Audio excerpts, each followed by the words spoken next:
اعوذ باللہ من الشیطان الرجیم، بسم اللہ الرحمن الرحیم۔ میاں بیوی ہم بستری کرتے ہوئے یہ کام نہ کریں وگرنہ بچہ زانی پیدا ہوگا۔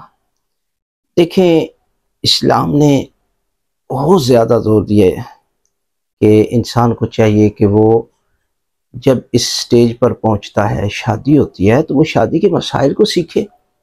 دنیا کا کوئی مسئلہ جب اسے ضرورت ہوتی ہے تو وہ سیکھتا ہے، اور جب دین کی بات آتی ہے تو دین کہتا ہے کہ بغیر ہی دیکھے، بغیر پڑھے، بغیر پوچھے یہ آ جائے، یہ کیسے ہو سکتا ہے؟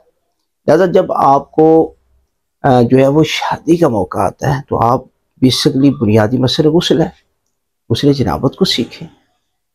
کوئی پتہ نہیں ہے، ہم بستری کے آداب کو سیکھیں تاکہ آنے والا بچہ نیک پیدا ہو، آنے والا بچہ خوبصورت پیدا ہو، دین کا تابع دار ہو، والدین کی خدمت والا ہو۔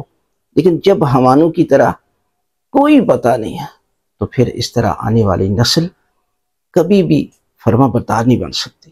لہٰذا ایک غلطی کہ جس کمرے میں آپ موجود ہیں وہاں اگر کوئی بچہ موجود ہے اور وہ آپ کی آواز کو سن رہا ہے، ہم بستری کرتے، تو پھر ایسا بچہ زانی پیدا ہوگا۔ معصوم فرماتے ہیں لہٰذا آپ سیپریٹ کمرے میں یہ جو ہے وہ عمل انجام دیں تاکہ آپ کی آواز اور آپ کی حرکت کو کوئی دیکھ نہ رہا ہو۔ لہٰذا یہ احکام ہے۔ دیکھیں، معصوم فرماتے ہیں حدیث میں ہے کہ کبے سے بھی یہ چیز سیکھو۔ کتنا حیا ہے اس کے اندر، نسل ابتدا سے لے کر آج تک اس قدر ہے، لیکن کبھی آپ نے اس کو یہ حرکت دیکھتے ہوئے، یہ حرکت کرتے ہوئے آپ نہیں دیکھیں گے۔